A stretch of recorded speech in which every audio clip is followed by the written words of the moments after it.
the pair had been stealing equipment from the base for the past 2 years to sell or trade.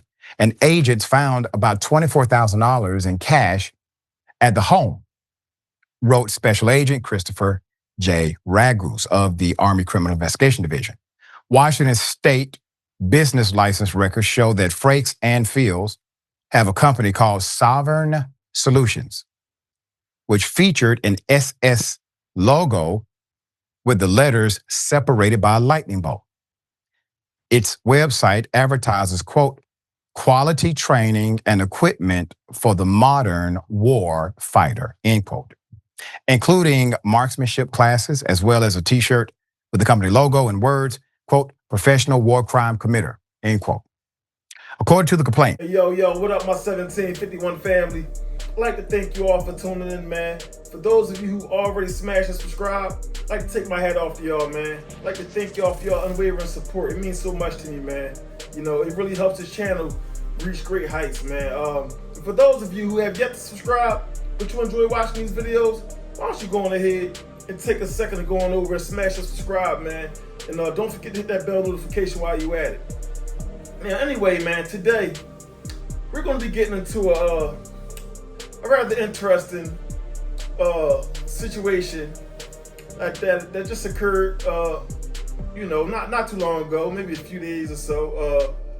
But you know, as many of you already know that have been following this channel, you know, some of you may know, you know, may already know that we've been covering stories about you know, the KKK within policing, and you know, the neo-Nazi, you know, marching down to historical black communities and attempting to instill fear and, you know, just try to traumatize the people in the community, right?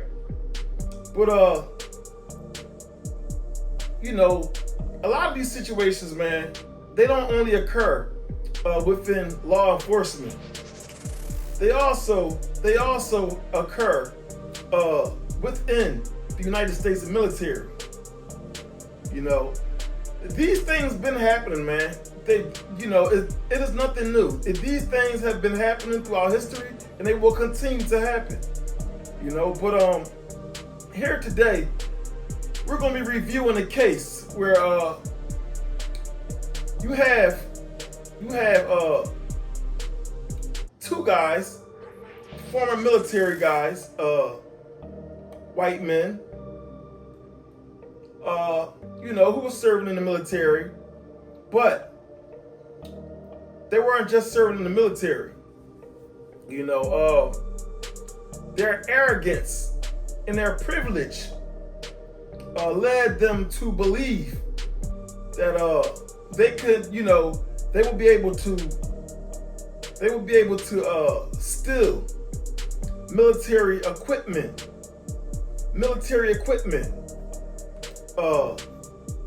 and you know, and arm themselves and their KKK hate members.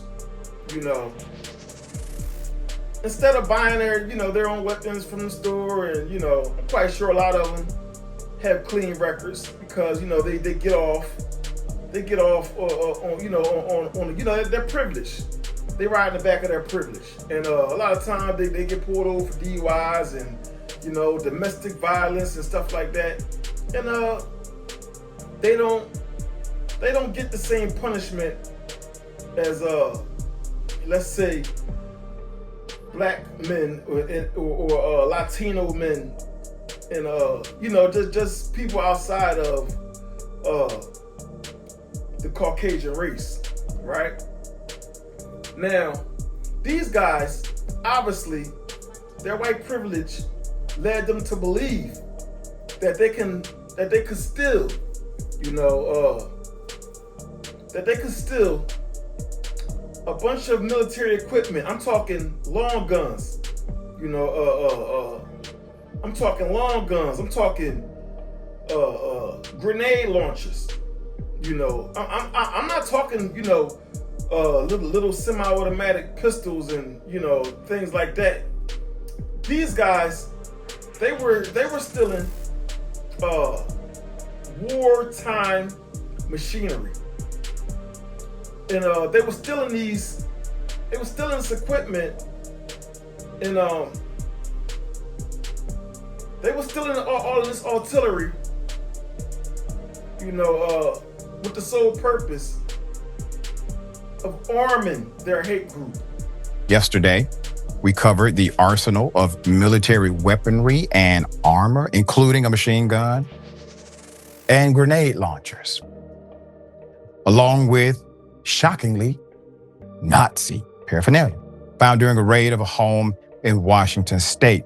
So this is your update. The two arrested in retaliation to the raid were ex-military, according to prosecutors. Levi Austin Frakes and Charles Ethan Fields were arrested Monday night after their home in Lacey near Olympia, according to the criminal complaint. So two men arrested in Washington state with an arsenal that included dozens of guns, explosives, and also body armor, along with the Nazi paraphernalia, were former military members with. Now, keep in mind, this is in the military. This is within the United States military. Where a lot of us young black men coming up, we had grandfathers and some even had grandmothers who served in the military in some way, shape, or form. Maybe not on on the battlefield, but maybe been a nurse or some way, shape, or form. A lot of us, our family members, served in the military.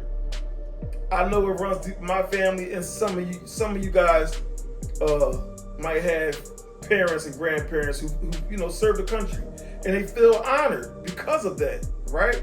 They feel like they accomplished such honorable accolade that our us as grandchildren and children of parents who served in the military, a lot of times they pass it down to us, and which leads us to believe that maybe if we consider going to the military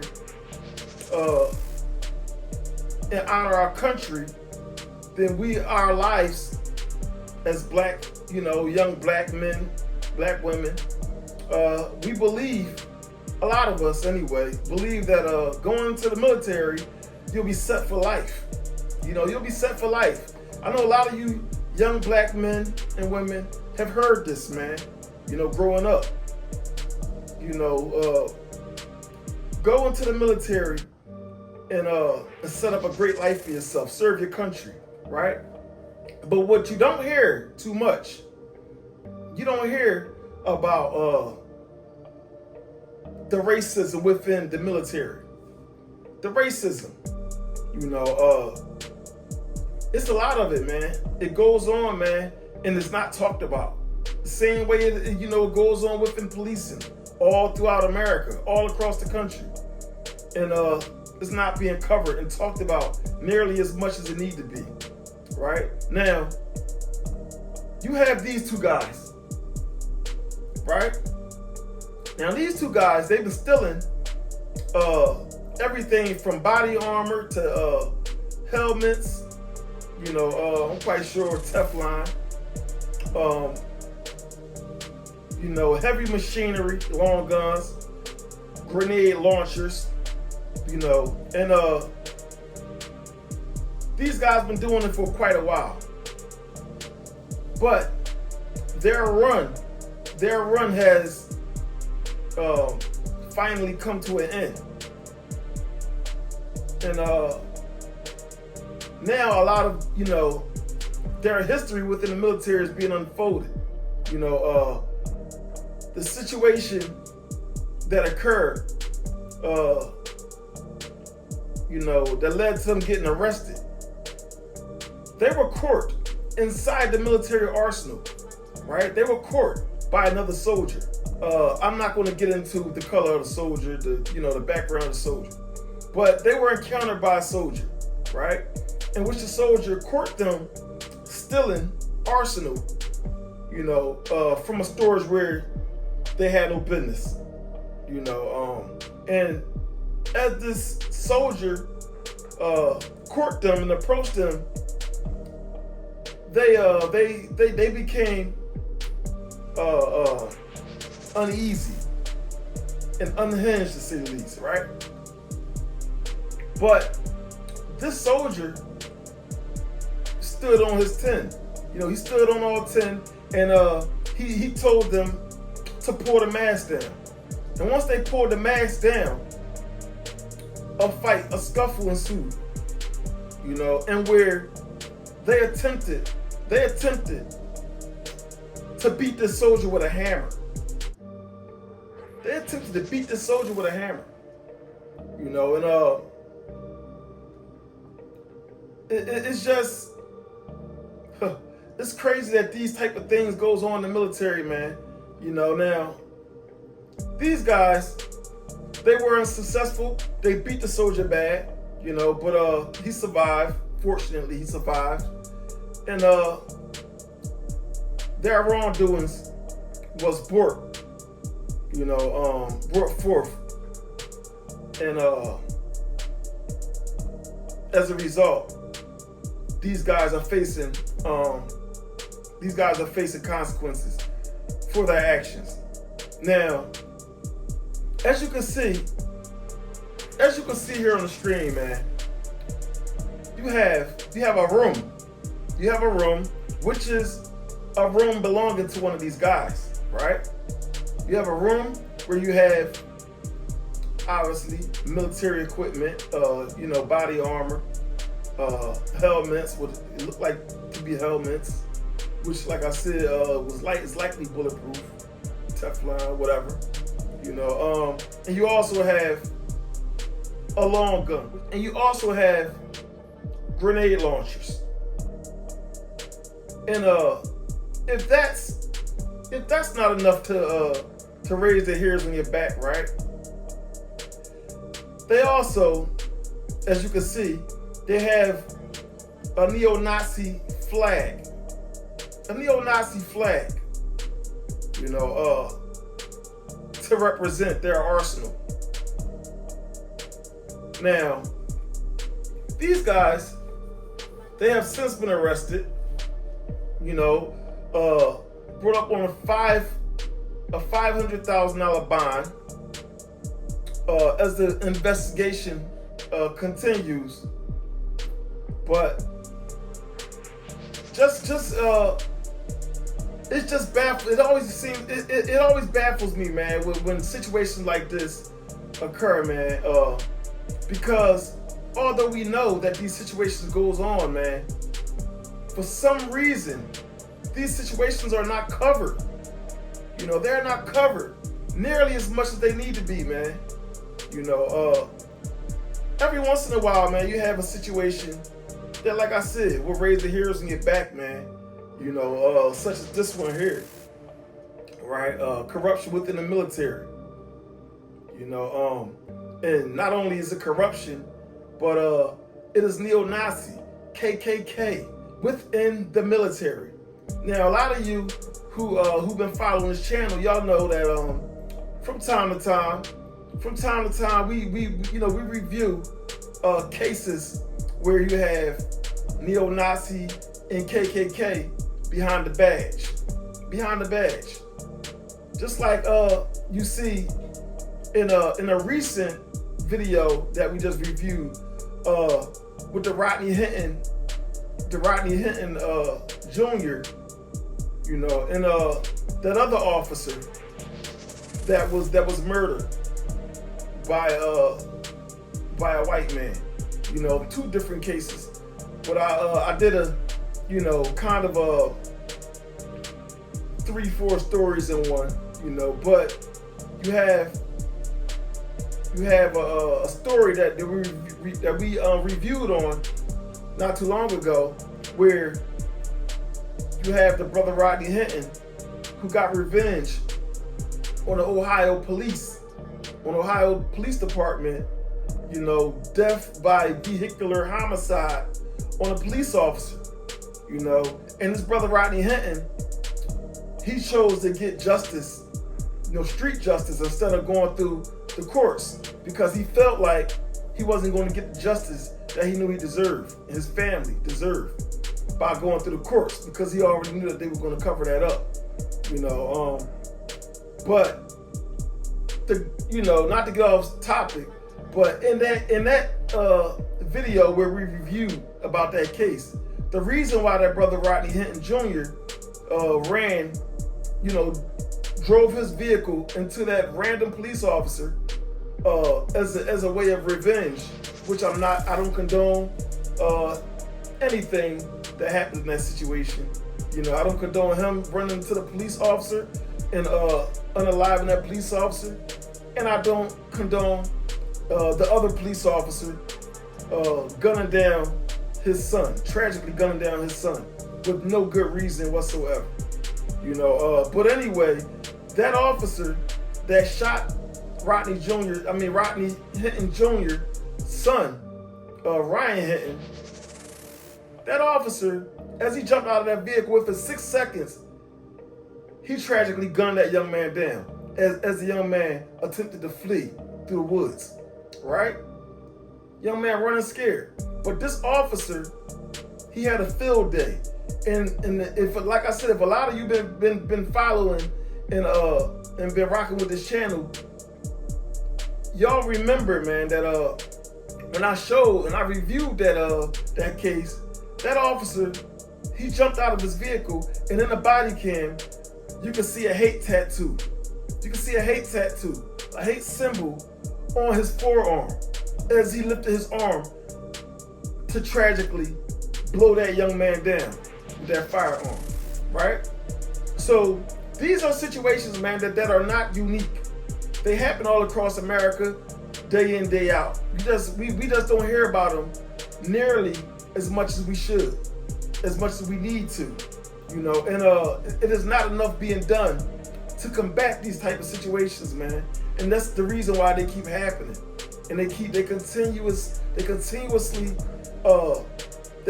to happen, man. And these officers, they rely on qualified immunity, same way these military people do. In the military, they get away with murder. They get away with so much. So when you have white privilege on top of being an honorable soldier in the military, although corrupt honorable soldier, you have these type of situations where you have these white men, and they already have white privilege in their daily life. But then when you put them in the military, they got a license to murder. So they go overseas, they go in the Middle East, and they tragically just commit all types of crimes, which they know, they know that what they are doing is, diabolical and just devilish. Although they understand that, man, their privilege somehow gives them a sense of entitlement to feel like they can just take a life, man. That they can just take a life, even if their own is not in danger. A lot of them, you think they're over there fighting, fighting for the country and doing their duties as a soldier. But a lot of times, man, these guys over there, they're having a bloodbath on innocent people, man. Innocent people who don't look like them.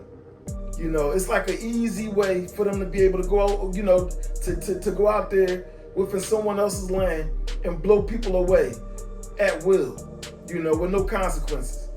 Now, when you have privileged individuals like that, man, you shouldn't be surprised to hear that they are also stealing out of the arsenal, and arming their hate group back at home on their own land within their own communities. Within their communities where their hate group, their hate family, their brothers and sisters in hate, are dependent on these soldiers to bring this heavy arsenal back to the hate family. And that's what you have here. You know, that's what you have here, man. You also have the same type of, you still have the same type of shit going on within policing. You know, they steal the evidence. You know, they steal evidence, drugs, money, all kind of shit, man. And they arm their hate groups back in their communities. You know, but these situations are not nearly covered as much as they need to, man. A lot of these situations they go uncovered, man, and they continue to thrive, man. You know, in their hate because they're not being checked. You know, they're not facing any consequences for their evil actions, man. You know, now who knows? Who knows? All this arsenal that these guys were caught with, who knows, man? How much arsenal these guys have stolen in the past, throughout the years, before they got caught. Who knows how many hate groups got grenade launchers, military issue artillery that is not supposed to be on American streets. You know, civilians are not supposed to have these weapons, but I can guarantee you there are many soldiers, not only these two guys, there are many soldiers who are stealing heavy duty military artillery and arming their hate groups all over America. Same thing, like I said, same thing within the police department. They are also taking firearms and just all type of shit, man, from out of the evidence rooms and the evidence lockers, and you know, just tampering with evidence and making shit disappear. And somehow they're ending up in the hands of these hate members and these hate groups. You know, these hillbillies and hate members. You know, the KKK and the neo-Nazi. You know, these people, man, they thrive off of hate, man, and they got people in high places to make sure that their actions a lot of the times go uncovered, man, and get washed and swept under the rug. You know, but anyway, man, this, you know, it's always some shit. Yo, I mean, it's always some shit, man. You know, it's not this type of shit is nothing new. You know, it's crazy that we have shit like this going on, man. But you know, how do you combat this type of situation? You know, how do you combat this type of situation, man? You know, when you have high-ranking soldiers and shit like that who are actually corrupt, but they're seen as honorable members who got honors and rank within the U.S. military, right? A lot of times, man, you can overlook the corruption by looking at a person's rank. And a lot of times, these people, they understand that they're not going to be, they're not going to be expected to be doing any type of corruption because of their rank, But these type of situations, man, they will continue to happen, sadly, man. We have a long way to go, America. We have a long way to go, man. This country, man, has always been corrupt. Always. And I don't believe it's going to change anytime soon. Anyway, man, until next time, it's your boy, Mr. 1751, bringing you another 1751 review. And until next time, y'all stay up. Yo, if you enjoy watching videos like these, make sure that you like, comment, and subscribe. Help your boy get into the algorithm so that I can continue to bring you more videos just like the one you just watched. Anyway, until next time, y'all stay up. Here yesterday, we covered the arsenal of military weaponry and armor, including a machine gun and grenade launchers, along with, shockingly, Nazi paraphernalia found during a raid of a home in Washington state. So this is your update. The two arrested in retaliation to the raid were military, according to prosecutors. Levi Austin Frakes and Charles Ethan Fields were arrested Monday night after their home in Lacey near Olympia, according to the criminal complaint. So two men arrested in Washington state with an arsenal that included dozens of guns, explosives, and also body armor. Along with the Nazi paraphernalia were former military members.